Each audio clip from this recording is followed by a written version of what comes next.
Do you want to say hi? Do you want to say hello? It's me here.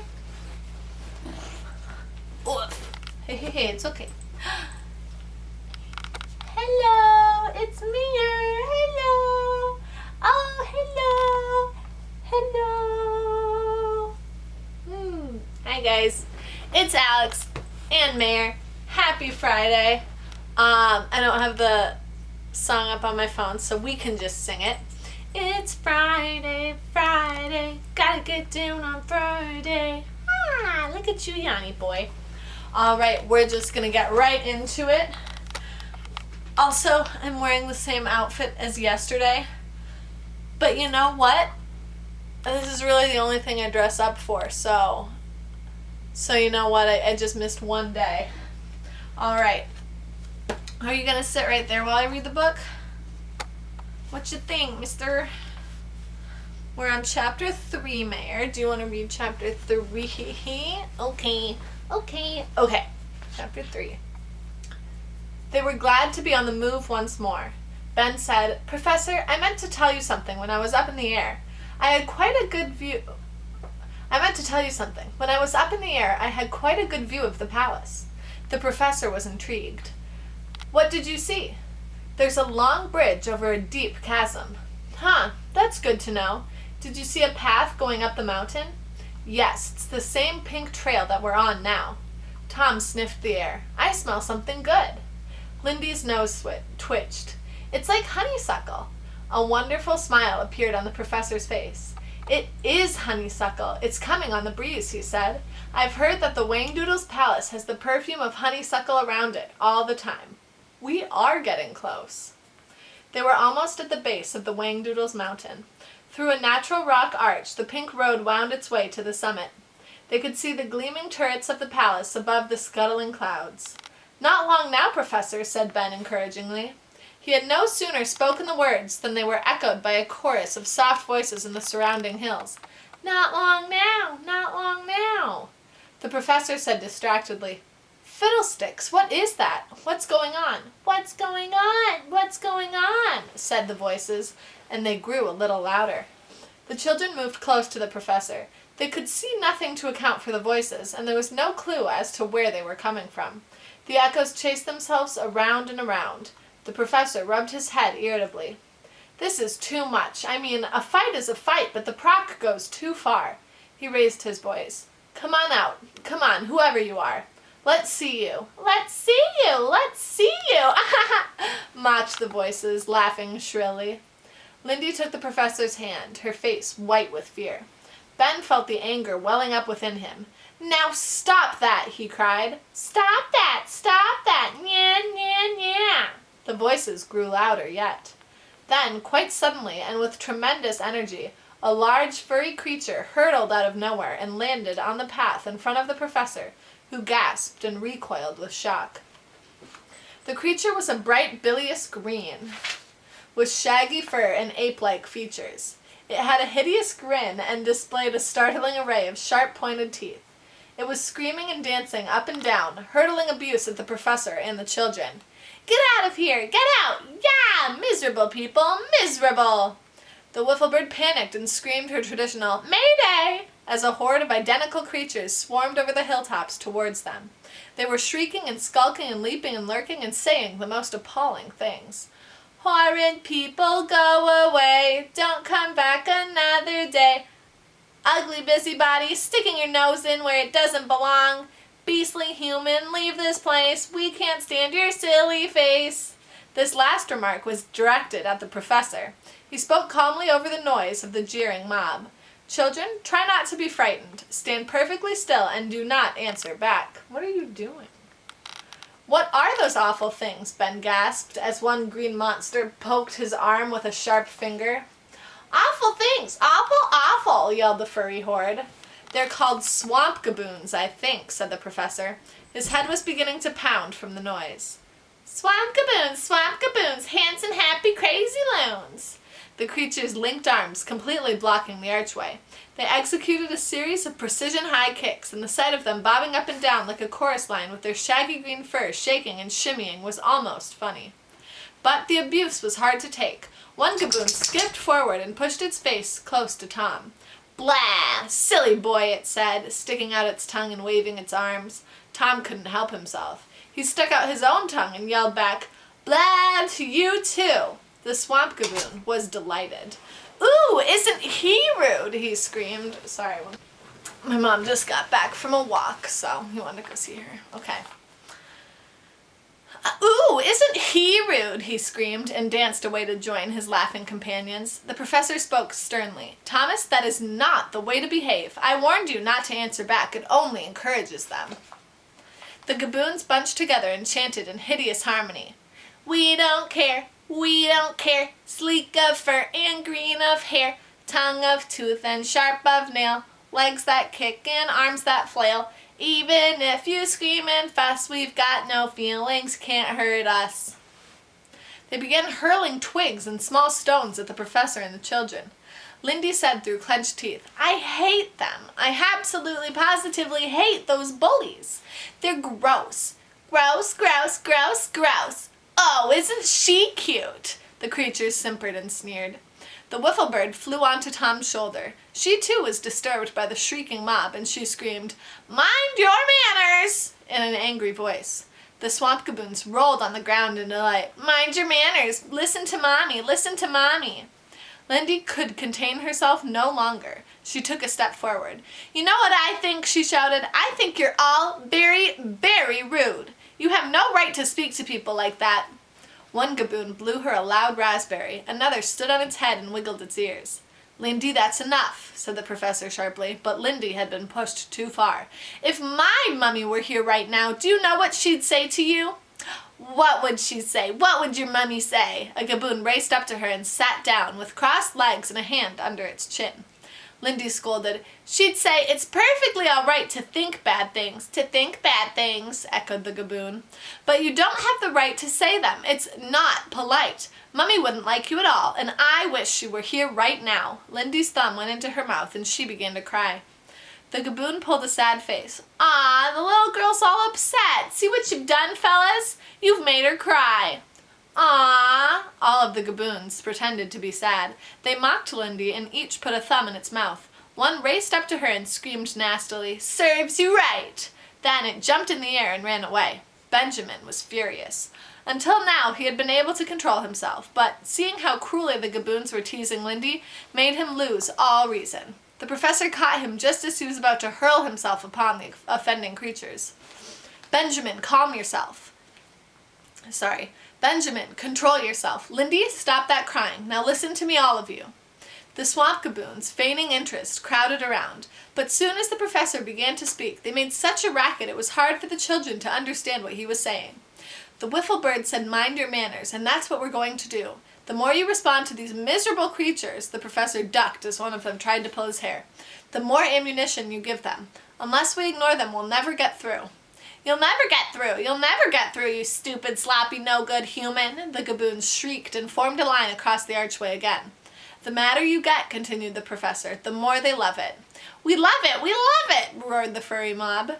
"So we are going to ignore them. I believe that if we do this and concentrate on the important issue, which is why we are here and whom we came to find," said the professor, speaking the words with great emphasis, "then I do not think they can stop us. Come on now, stare the creatures down if you have to, but do not respond to them." The children and the professor began to walk slowly towards the arch. The swamp gaboons went berserk. "Hateful boys! Silly girl! Monster man!" they yelled. They tugged at the professor's clothing and pulled Lindy's hair and pinched Ben and Tom. The professor raised his voice again. "I do believe it's going to be fine weather at the top of the mountain, don't you?" Ben took the cue. "I think you're right, sir. Lindy, can you see the palace up there? Don't you wonder what it's going to be like?" Oh, yes, I do," Lindy replied bravely. She was still close to tears, but she put an arm around Ben and said fiercely, "Ask me something else, quick." "Well now, Professor, Lindy wants me to ask her something. Tom, do you have anything to say?" Ben had no idea what he was talking about, but just saying things made it easier to ignore the tormenting crowd. They reached the arch, and the gaboons were in a frenzy. "Don't you dare go through! Don't you dare!" they bawled. One gaboon with foul breath thrust its face close to Tom. Do you know you have a silly nose? It hissed. Tom swallowed hard. The professor said lightly, "Steady, Tom. You have cauliflower ears, too," mocked the Gaboon, "and crossed eyes, and yellow teeth." "Thank you so much," Tom managed to say politely, and to his surprise he felt rather good. The professor tapped a large swamp Gaboon on the shoulder with his umbrella. "Excuse me, my good fellow, we'd like to get through if you don't mind. Now, Ben, you were saying?" He walked past the creature slowly and calmly. It bellowed with anger. "Don't touch me, you measly wart! I hate you!" It belched loudly in Ben's ear. The boy jumped, but he kept his arm around Lindy and continued to walk beside the professor. "Not long now, I think," said the professor encouragingly. "See, we're under the arch, and there's the road ahead. Keep your eyes on it, children." Look out, there's a monster behind you," screamed the Gaboons. "Don't look back," urged the professor. "Your shirt's hanging out, you ridiculous boy." Tom felt something tugging at his pants. He put his hand behind him, and a swamp Gaboon grasped his fingers and held them tightly. Tom looked imploringly at the professor. "Keep walking, Tom, even if you drag the creature with you. Just keep moving." The swamp Gaboon hung on and dug in its heels. It sat down on the road like a sulky child, refusing to walk. "I'll bite you," it said cunningly. "I'll bite your hand off, you nasty boy." Tom felt sharp teeth nibbling at his fingers. It took all his self-control to overcome his panic. Then he had an idea.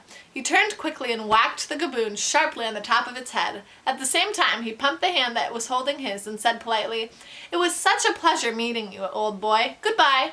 The Gaboon was so surprised that it released Tom's fingers, and the boy instantly put both hands in his pockets.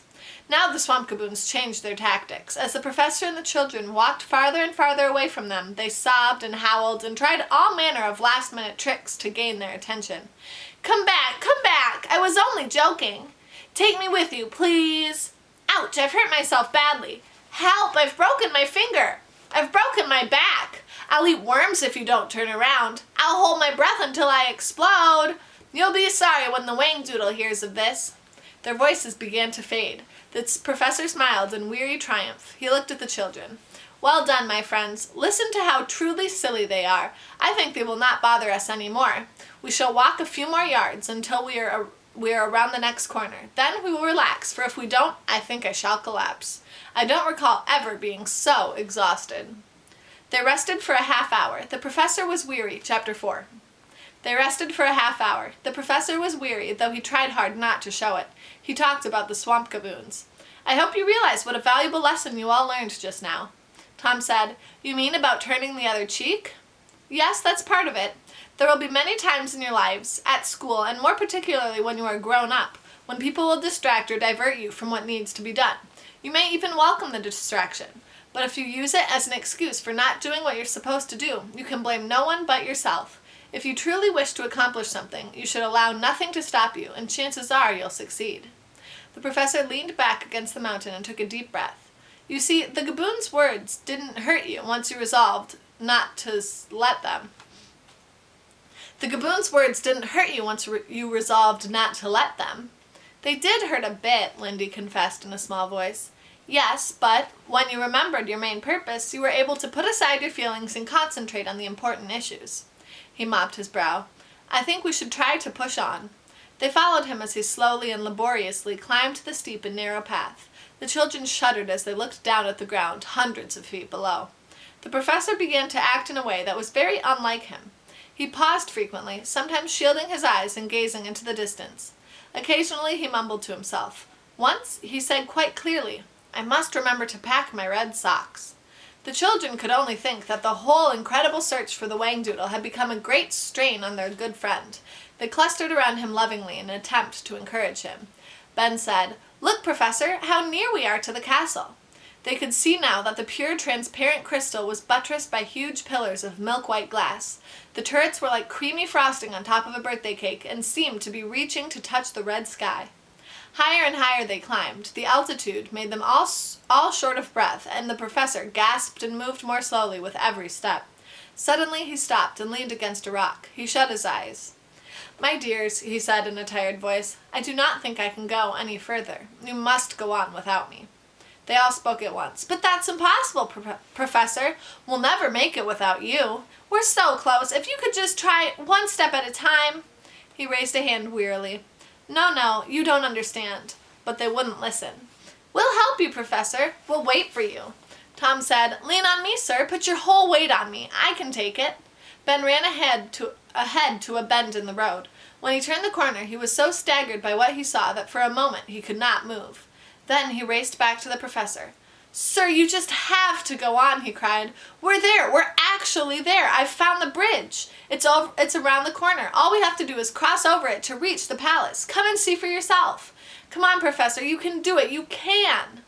The children were wild with excitement. Their sheer enthusiasm carried the professor forward. With triumph in his voice, Ben said, There, you see? See the bridge? We've made it. The children gazed with awe at the sight before them, and they were all close to tears.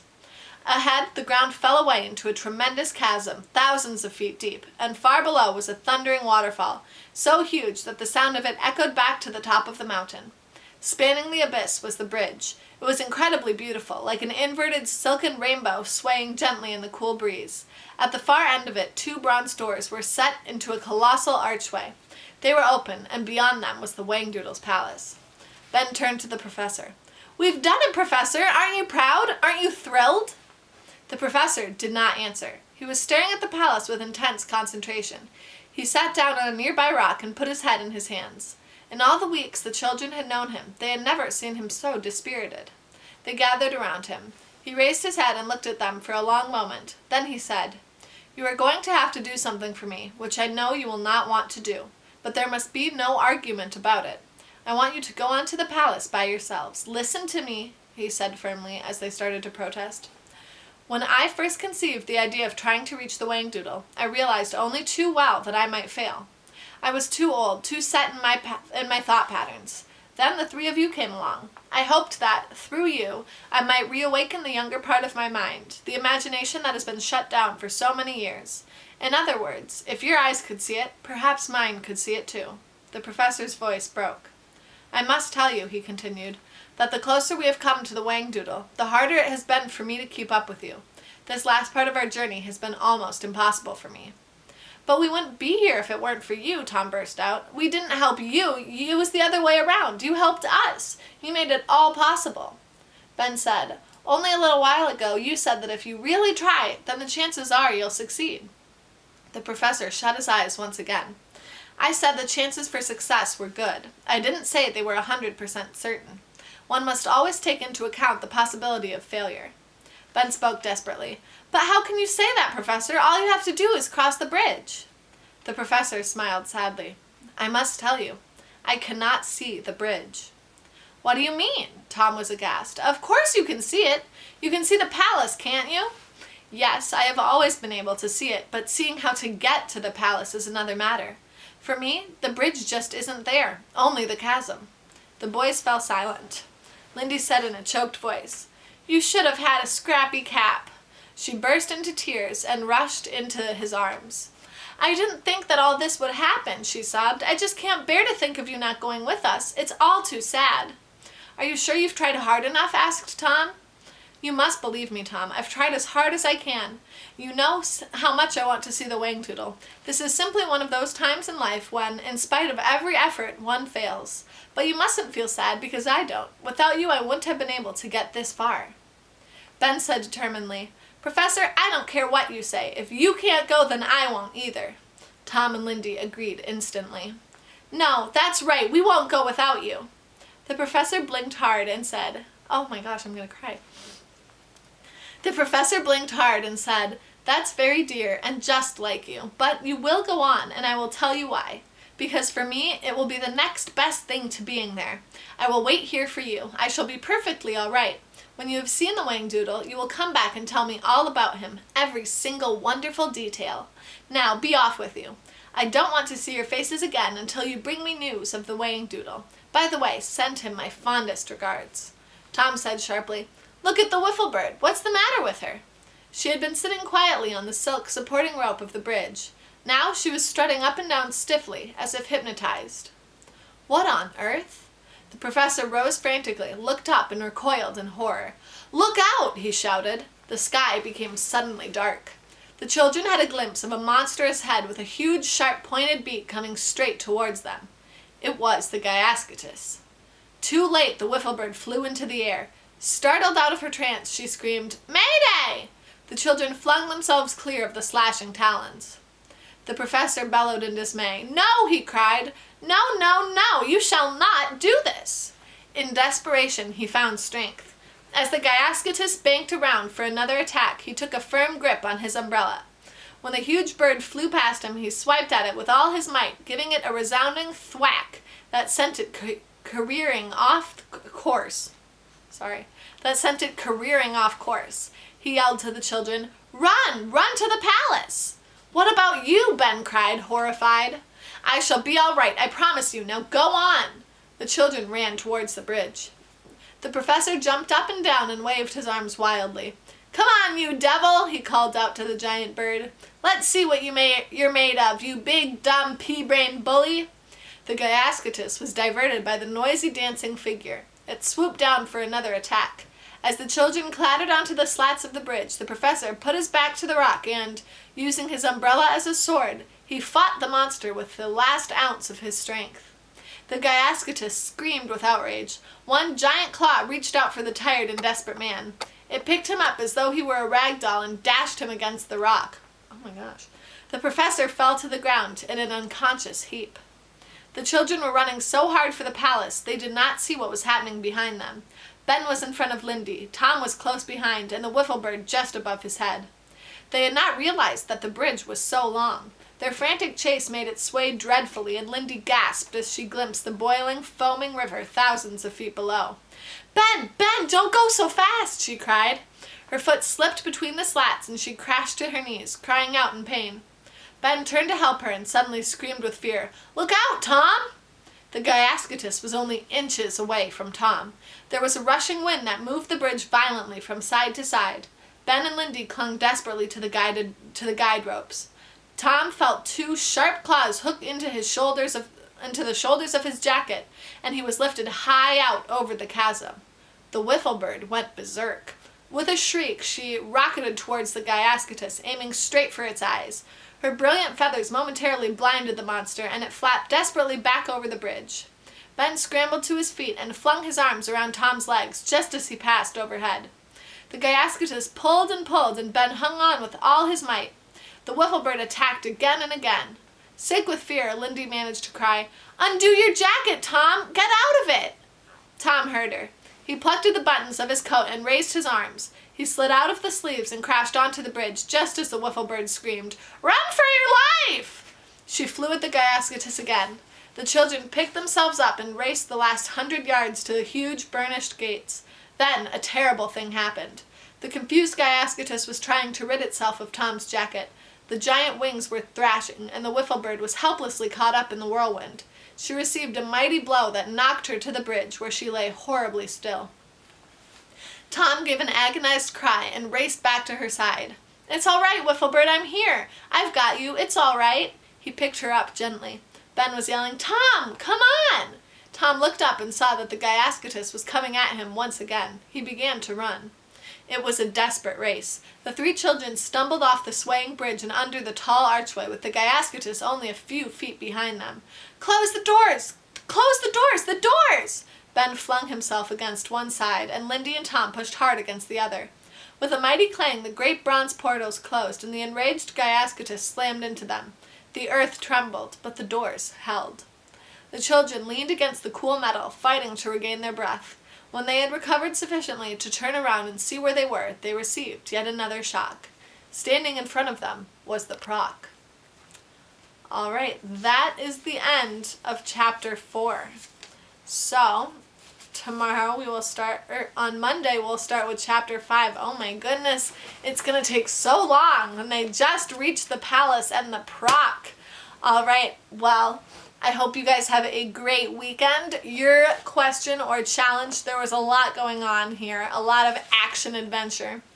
And the professor couldn't see the bridge. So your challenge is to use your imagination this weekend, have a lot of fun, and go outside, because this weekend and all next week it's supposed to be really nice outside in Minnesota.